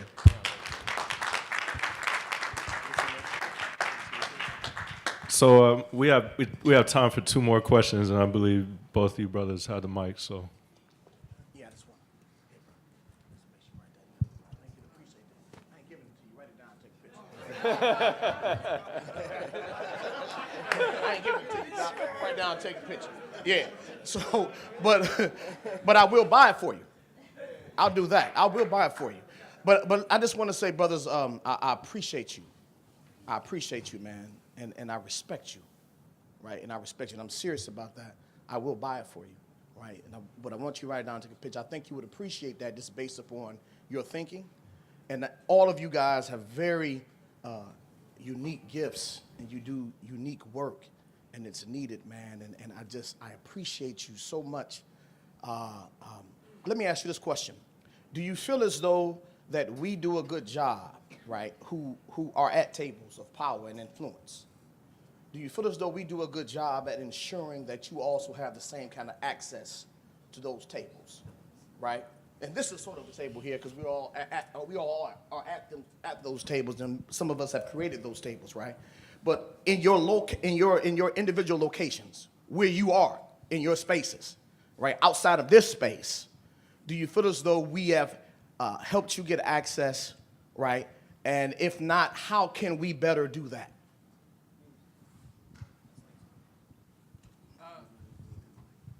when my brother's keeper came to Baltimore, this was a while ago. It was a while ago for me because I'm young, but when my brother's keeper came to Baltimore, I was at that original meeting when the White House officials came to Baltimore and all that. And after that meeting was over, I'm not going to name the names because people would know them, but I took some people to task because, first of all, from what I believe, this is how I see it. In Baltimore City, it's a couple nonprofits, and some of them nonprofits have charismatic leaders, and them charismatic leaders have a little crew of people that work in other nonprofits, and they have buddy systems, and they don't let people into them spaces. But it seems as if, you know what I mean, people is about, you know what I mean, about solving the issues, but it's about solving the problems, but it's talk. And also, it's another thing that's working against us just because our age. We still got the cute thing. You know what I mean? We still got the look at them, they articulate. Like, look at them, they can talk. So it's not really listening to what we're saying and saying, matter of fact, I agree with that and I'll support you. Or matter of fact, I disagree and I'm gonna give you some pushback, young brother. We're not even listening. So my organization, we're not even seen as legitimate in Baltimore. Not even seen as legitimate. It's people that ask me all the time, what you doing at the college? It ain't clear what I'm doing at the college. Right. You don't think the work that I do every day, I don't take it seriously? That's right. But I think it's more of thinking, yeah, they cute, man. It's a trend. They doing this. Is this what college kids do? I remember when I was his age. It's like, you're not really taking us seriously. And I think it's the buddy system that has to be broken up, and people have to really get serious about doing this work. And including people that's coming up in the work, because I often find that the people that's a part of that buddy system as an obstacle, not as like an ally. And we don't want competition, but I'm gonna do something for my people, and if you in the way, I'll go through you. You know what I mean? Because it's that serious, and if you are getting millions of dollars to do work that you're not doing, I will definitely go through you, around you, over you, because work got to get done. So I would say, from my view of Baltimore City, is that maybe it's a different experience for other people that you know what I mean, that protest or really into like the nonprofit and big words thing. But being a leader of a Pan-African organization that's really trying to do some grassroots stuff, that's really trying to build some business, that want Africans in schools, nah, heck no. I know other people want to get in. I just want to chime in really quickly. Growing up in California all my life, I believe there's a huge disconnect between politics and youth. I believe there's a huge disconnect between nonprofits and youth. I believe there's a huge disconnect between education officials and youth. We're not at the table. Y'all not hearing from us. We get tokenized, right? We hear those key stories that fit a narrative and check off the checklist. Right? He was homeless in this neighborhood in Watts, South Central. He went through this. He came through this program. He came through that program. He came through this. It's a very select path, right? If I'm in an upper middle class neighborhood and I'm homeless, ain't nobody checking for me. It's about those who are falling through the cracks, and I can't say it enough, right? We looking in all the wrong places. We're looking in all the wrong places when it's you struggling right in front of us. Right? So, again, it's about going in with those listening sessions. It's about, and I know we've had some anti-protest speak, but I'm here for a good protest. I'm here for a good organized protest with action items, dates, and deadlines. Organized. And follow-up. Organized. I'm here for it. Yes. Right? I believe, we just had the anniversary of San Francisco State of the 1968 walkout. On that same day, we walked out because we are still fighting for the same things from 1968. It's 2018, y'all. I'm still going to a campus I can't afford to live on. There's still not a consistent food pantry on my campus. There's still students living in their cars to go to school on my campus. I'm still paying God knows how much to get from Oakland to Daly City, San Francisco, on BART, on public transit. That should be free. I should be able to go to school and I should be able to eat. I should be able to have access to not limited mental health services. 120 minutes is not enough to meet the needs of my mental health. It's not. These are basic needs, right? Other people in other communities are able to talk to the manager. They have no issue with that, right? When we protest, it's like, oh, y'all just making noise, y'all loud, y'all disruptive. No, we're letting you know what we need. So it's creating those opportunity and those spaces for change to ask folks what they need and are those needs being met. The follow-up on are those needs being met in community, right? Yeah, I'd have to say no, right? And that's easy. It seems like it's easy to say because we know that politicians are going to work every day. Y'all doing something. Y'all getting paid money to do something, right? I'm sure you're filling out forms. I'm sure there's memos. I'm sure there's conferences. I'm sure there's meetings. But I'm in the hood suffering. I'm in Oakland suffering. I'm in the upper middle class neighborhood suffering. I'm in the rich neighborhood suffering. So we got to acknowledge the disconnect. I want to say something real quick. Like focus groups. When there's a new video game coming out or there's like an ad campaign about to come out for a politician, there will be a focus group that views it or that plays the video game beforehand. And they'll give like a review of that thing, if it's okay, if it's not okay.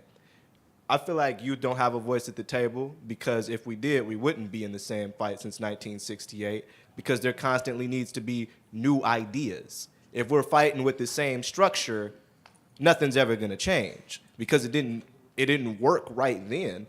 You're just doing the exact same thing and going in a circle. So we need constantly new ideas, different ways to attack different issues. But at the same time, we can't always fight for the exact same issues because maybe something has changed and that issue is not as central. And so the fact of having youth leadership to talk about things like mental health becoming a more prevalent and serious issue right now, and then as well as the fact that we're students on campus. We can't pay for certain stuff. It's hard to find transportation to get to school half the time. The fact that we have to constantly worry about, all right, how am I gonna get food? Where am I gonna go to eat? How am I gonna get home safely? I still get followed by the police going home like to and from school. Like police cars would actually follow me walking down the street, drive slow and everything. And it'd be like, all right, I'm black in a white neighborhood. This is suspicious now? In broad daylight on us. It doesn't make sense, but there needs to be conversations with youth to do things for the youth. And so if you're gonna do something for the youth, ask the youth first. Bring the youth together and be like, what is the most prevalent issue that you're facing right now in your life? Because everybody's situation is different, but even as we've all spoken, we've all hit on things that we all can relate to. Everything that you guys have said up here, I can resonate with in one way or another. We're facing the same issues to a certain extent. So if you give us the chance to at least voice one of them, you're going to catch about 8 different issues that all can be solved by you listening to us. Real quick, I gotta shout it out. I'm so sorry, but I gotta shout it out. We gotta deconstruct these stereotypes, y'all. Black men have been stereotyped since birth of a nation. Right? We have been stereotyped as sexual predators, as violent men, as violent individuals, inherently so. We may be aggressive, we may be passionate, but look at our circumstance, right? Look what we've come through. I know it's hard to see as a black person. I feel like we always feel like we're uplifting our community, but there's ways that we check and balance. Systems of oppression always self-correct, right? There's ways in which I would challenge you to shift your perspective and how we're raising our youth and how we're correcting our youth, right? So yeah, I know, I hear y'all. But I just had to shout that out. We got to deconstruct stereotypes. We talk about that, no. Okay, I'll make this quick because I got pissed. So I'm trying to think. I'm trying to think. I've been holding it the whole board. I'm sorry. Look, I'm not about to lie to y'all. It's authentic. It's authentic. All right, so first of all, I got a lot of respect for these guys next to me, these kings, you feel me? So I ask everybody in this room a favor. Forget the age. Don't look at the age. Because first of all, we went through a lot of experience that did nothing but make us stronger and give us understanding, and we got logic in our head that's out of this world. Trust me. Now, we just doing things. But the reason why we not at y'all tables is because the seat at the table is a lesser seat. We're seen as we're putting internships, youth positions, and trust me, look, the wisdom we got here is sometimes wiser than somebody who was working that job for 10, 15 years. So, like, I'm just saying, for real, like, we should be able to be respected for our wisdom, not just because we young and we got this wisdom. This it's not about our age. It's about what we went through to get this. We didn't just get this from just opening a book and saying we're gonna read and be mindful. No, we was forced to be mindful through our experience, or we was gonna die. We wouldn't be here right now if we didn't develop these skills. It was life or death. That's what it was for us. So just give us the reward of making us, like, giving us what we are worth. And age has nothing to do with it. I'm going to just say, because we all got, this was a good question because this got us alive now, so we all want to say something. But just chiming in on what everybody at this table has said is that a lot of times that seat at the table ain't really a real seat at all. It's like a high chair, a booster chair, a line chair. You know, it's never really a seat at the table. It's, hey, come sit at the table because we want you to be here so that we can say that you were here in the first place. But it's never, don't talk about nothing because then we won't invite you no more. And that's the problem. Like, when I said, and I really hate saying it because I like to just be in a real box of humble and humility, but I raised over $5 million for 2017 to 18. That's not the millions I helped raise before 17 and 18. And that's with all seriousness. I didn't go to sleep. I was calling people every day, sending emails. I feed the homeless at least once or twice a month. I do free haircuts for the homeless. All of it's out of my pocket and the resources that I have amongst the people that are with me, just like he said. And I've asked several different organizations. You know, I know I don't have a degree. I know that I'm not, you know, as old as y'all would like me to be for this position. I know that I don't have the language, you know, the jargon or the pedagogy to speak how everybody else in these settings speak, but I've done the work. Like, at almost 25, I've done things that people in my own life, you know, having veterans and people that have traveled the world and all that, they telling me like, wow, I didn't even, you know, so when I come to these same people in these organizations that ask for a job, nothing disappoints me more than to be told that I'm not qualified. How am I not qualified when I have real life experience plus the proof of what I've actually done and you can see it? I'm not asking for $100,000 a year. It'd be nice if somebody's willing to give it, but I just want to be able to still do this work, whether it's coming out my pocket or being funded, and to still be able to live and have a wage, because it's been hard for me to get a job. Most of my jobs is like janitorial, dishwasher, cooking, because I do have charges, so I don't pass background checks. And that's hard for me because I've been in college. You know, it's a lot of stuff I really like to be able to do, but I'm hindered because of the situation with my criminal background. And so a lot of times this work that we do in these communities, for a lot of us, that's the only work we got. And granted, when I might do a haircut in the community, it might be $5 versus a $30 cut in the shop, but that's how I put food on my table. The stuff that I do within my community is how I go to sleep at night with peace, knowing that I gave my best effort.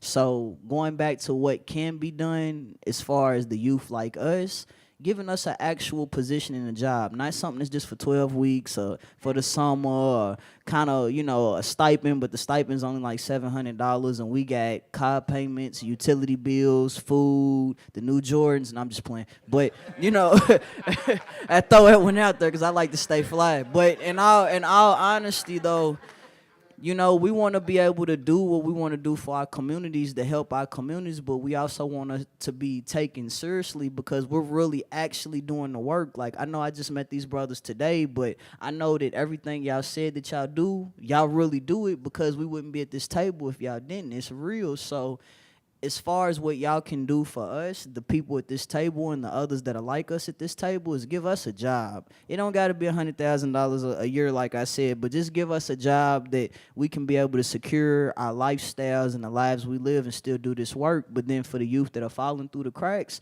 being realistic about how we're going to reach them, because, you know, certain things that are of the past don't work. Social media is hot right now. Everybody in this room should be at least talking to 2 or 3 different youth through social media every day, because that's how we communicate. And for y'all that got, grown kids and kids that are teenagers, I know y'all know, because y'all can be hollering about the trash and the dishes, and the whole time they in the house and they been on their phone, and that's why they didn't hear you. And they were on Instagram, Facebook, or Snapchat, I know.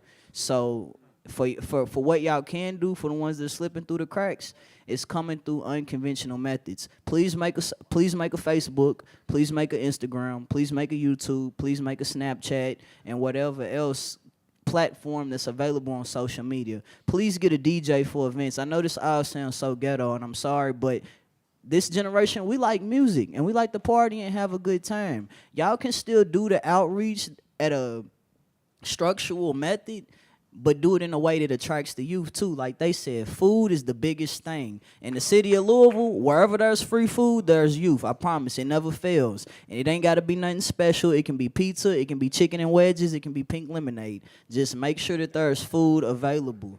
And it can be healthy too, because they advocate for the vegetables and stuff. But this is Kentucky. We fry chicken here, so, But yeah, so we got to stop. But yeah, those are just the things, just always coming at it from an unconventional method. I want to say one thing. Well, this brother, I hope you can phrase whatever question you had in the form of a comment, and you can make one last comment, because we are literally right at the time, and I want to make sure we respect the. Got it. Y'all, I just want to say, y'all advocated. You got an extra hour, so good job. Good job. I don't have a question for them. I have a charge for those that's listening, and I quite don't have a question for them because I'm a youth engagement specialist in Baltimore City. I work for 7,900 students, and I advocate and I work passionately with no extensive operating budget, but to create a platform, initiatives for young minds like this to motivate those that are coming before them, right? And this is the situation, and as a CBMA fellow, and I understand the safe space that we're created, but at 27 years old, I was just like them. Right, and what these young men mentioned, at the 25, you no longer can use that title to be at the shared space to speak on behalf of the people that you play games with, that you work with, that you build with, that you protect with, and that you invest with. I am Elijah. Elijah is myself. But I charge, what I wanted to say is, I sit here when I graduated Dunbar and I went to school for free. Along with my best friend, he went on a college scholarship playing football, and I went on academics because I was the shortest one on the team, but won just as much championships and rings. It was at our graduation party that he looked at me and he said, "Bro, did you ever realize that we are put on a pedestal and tokenized by our own family and community for doing things that was already naturally right and already naturally ingrained in us to do it? That we are presented with accolades and we are presented with accomplishments for doing things that should have already been set as the standard of excellence." And I watch how this space, this youth voice right here, come towards the end of the ladder of the program, and it rejuvenated some people and rebuilt faith. But why and when did you ever lose faith? Why would we ever think that a generation that has accessibility to something that was already little to none in a generation before would not be disinformed, disintelligent, and disstrategic in how they narrate their story to move the pendulum forward? This is a millennial generation, and I go across the country and I say this. You will not tap into them, you will not change them, and you will not move them forward if you're not mindful that they're born with an umbilical cord and an iPhone charger. You have to tap in the human and the virtual world while still connecting with them as a human soul.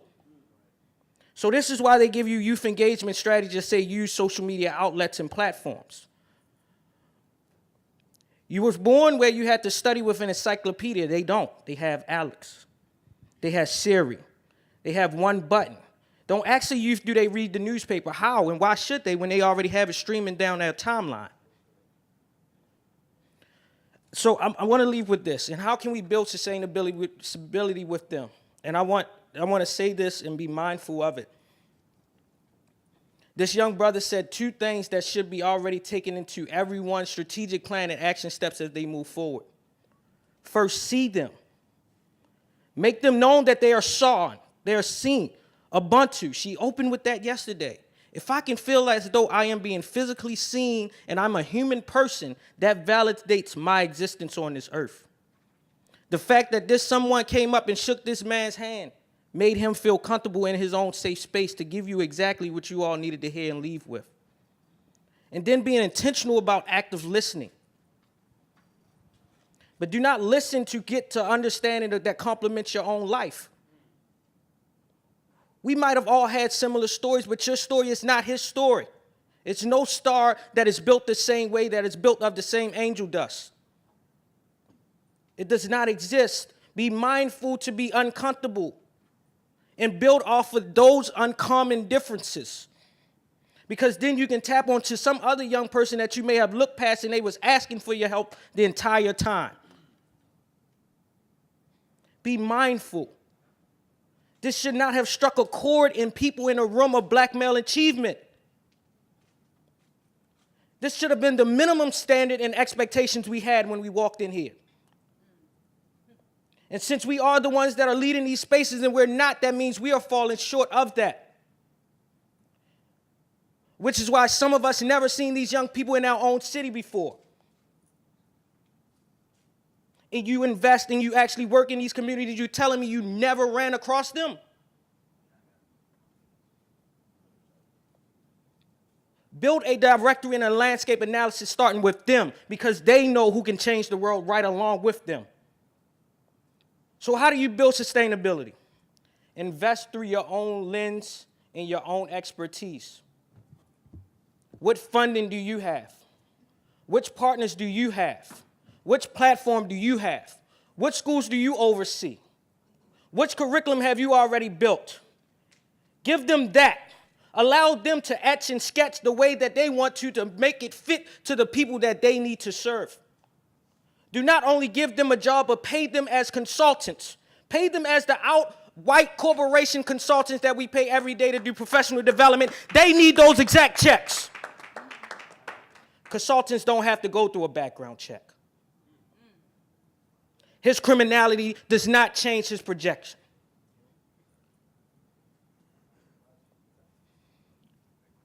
Monetary investments, morale investments, leadership development, technical assistance. How can you teach a Pan-African nationalist, small-based community organization how to get the largest investment and allocation funding through changing the language to something that he already have a perfection on? Because he's not going to compromise his own integrity because he's already a leader that's already ahead of his time. So when you sit down with him, do not make him change his metrics and his outcomes. Teach him how to switch code and use that language where he can still go back and be the Booker T. Washington of today.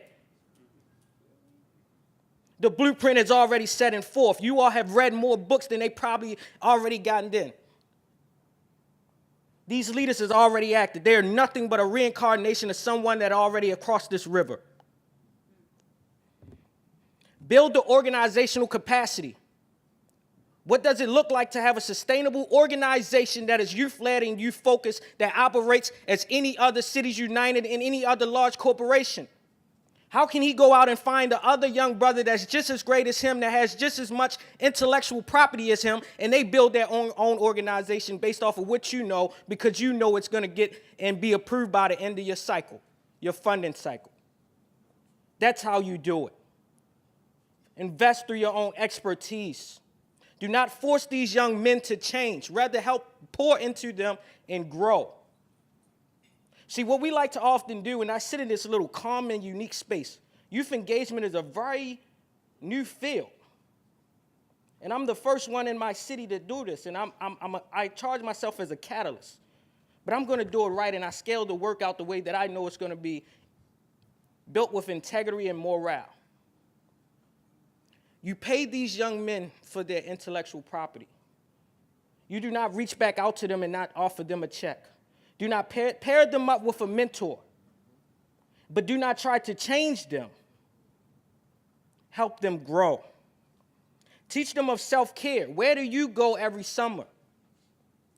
This is hard work. This is passion work. Pay for them to go outside the country. Make sure that every single one of them go to the motherland. Relinquish your vacation trip so one of them can see the world. Because if you're in Baltimore, you don't see East Baltimore if you grow up in West Baltimore. They're in college. His refund check may go to something else. Ask him how much his refund check is so he can pay off his loan so he can go and travel during the summer. Because he don't need to work during the summer. He needs to relinquish his own self to be that next leader come the next semester. Everything we have learned as young adults, they need right now because they already lived your life twice over. Brother Lau said this.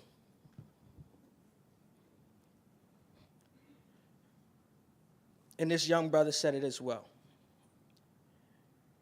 We are princes that have to be molded into kings. And Brother Lau said it's the next stage, and he didn't give that answer. These are princes sitting at the throne of kingship that have to be poured into so they can understand that they're God body. You can't turn down someone's light. That is ether.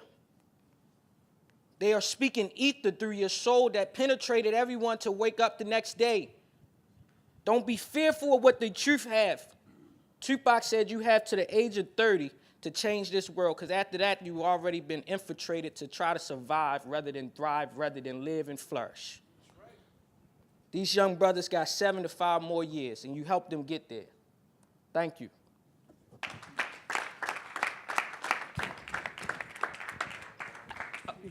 Just the final thing, and it was really kind of connected to that, but I do think one more time, let's give a round of applause to our platform. And again, I said this on yesterday, and it kind of touches on what he said, but this is just what was tugging at my heart. I haven't spoken a lot at the convening, and this is my first time. But as the deputy superintendent of schools in Detroit, I cannot help but hear the connections to teachers in your lives. At least 2 of you, and if we went down the line, I think that would be fairly consistent somewhere in there.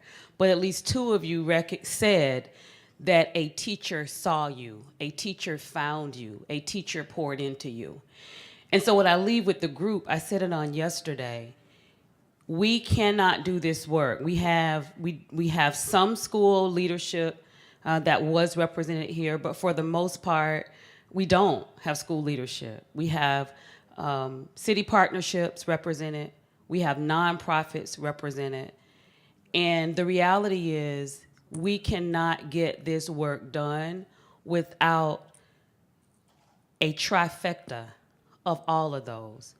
We talk about the village and what it takes in the village, but it takes a village to do this work, and all of us are a part of that village. So as we go back into our respective communities, I think one of the things that I'm charged with, and I hope that others will do the same, is to connect with the school districts in the area, because that becomes the catalyst to help all of the other work get done.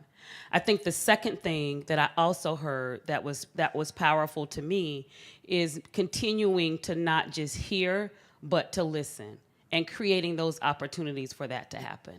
And I think the third and final thing is recognizing that these young men were great, but as we go back to our cities, having the presentation from today and putting it up so people can see it is wonderful, but having these young men be the faces of our city, because all of our cities have these young men. We have one from Detroit up there, I recognize that.